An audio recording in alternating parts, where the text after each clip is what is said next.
Welcome to the video friends. HDFC asset management company limited ने आज 14 जनवरी 2026 को अपने Q3 FY26 के रिजल्ट्स अनाउंस कर दिए हैं।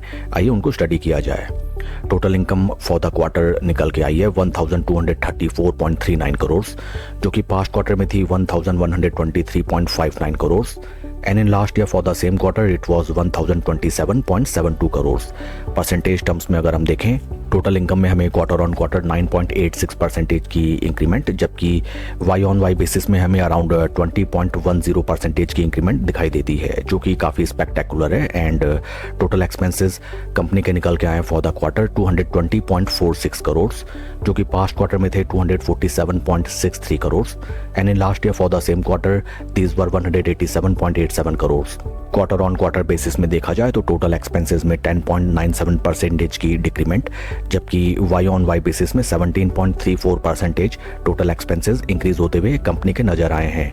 And I am very much amazed that company ने अपने क्वार्टर ऑन क्वार्टर बेसिस में गुड 2 डिजिट फिगर्स में एक्सपेंसेस को कम किया है। That is very much appreciable. And PAT figures की तरफ अगर हम चलें, कंपनी का पैट निकल के आया फॉर द क्वार्टर 769.42 करोड़, जो कि पास्ट क्वार्टर में था 718.43 crore, and in last year for the same quarter it was 641.36 crore. PAT figures में हमें क्वार्टर ऑन क्वार्टर 7.09% की इंक्रीमेंट, जबकि वाई ऑन वाई बेसिस में 19.96% की ज़बरदस्त इंक्रीमेंट हमें देखने के लिए मिलती है। EPS कंपनी का निकल के आया है 17.97 रुपये ऑन कंसोलिडेटेड बेसिस, जो कि पास्ट क्वार्टर में था 16.79 रुपये, and in last year for the same quarter it was 15.01 रुपये। ओवरऑल रिजल्ट्स को देखा जाए काफ़ी मोटिवेटिंग एंड काफ़ी स्ट्रॉन्ग कंपनी ने रिजल्ट पोस्ट किए हैं। कंपनी के फंडामेंटल्स को अगर हम देखें, right now stock is trading at a P of 39.61, जबकि इंडस्ट्री का P है 40। बेसिकली ये कहा जा सकता है दैट HDFC AMC कंपनी का share right now at par P levels पे ट्रेड करता हुआ नजर आता है। एंड आइए अब हम चलते हैं स्टॉक के टेक्निकल चार्ट पैटर्न की तरफ। This is weekly time frame, जहां पे हमें नजर आता है दैट राइट नाउ स्टॉक ने जो अपने लाइफ टाइम हाइज लगाए थे near around in the month of September 2025, right now stock उन प्राइस लेवल से हमें अराउंड 15% के ड्रॉ डाउन में ट्रेड करता हुआ नजर आता है।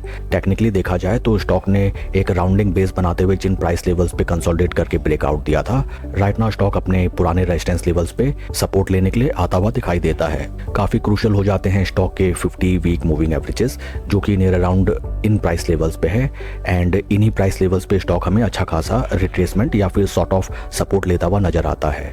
आज after the announcement of good results stock में हमें लगभग 2.5% की इंक्रीमेंट नजर आती है। And today total number of shares traded till 3:30 PM is 21.94 lakh.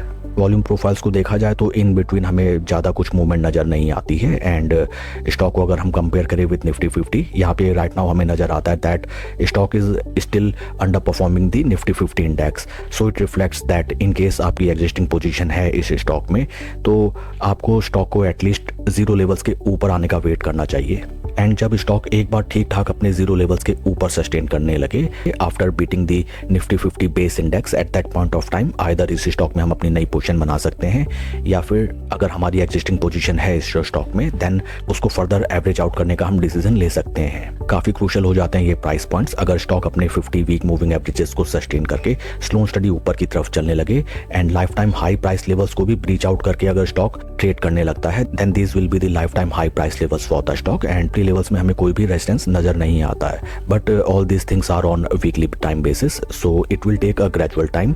So slow study at the time of any gradual market correction और ड्यू टू एनी टैरिफ और war related impact इस स्टॉक में अगर हमें कोई भी करेक्शन मिलती है at that point of times, तो इस स्टॉक में हम फर्दर अपनी नई पोजीशन क्रिएट कर सकते हैं। That's all for the video friends. God bless and always see you at the top. Thank you.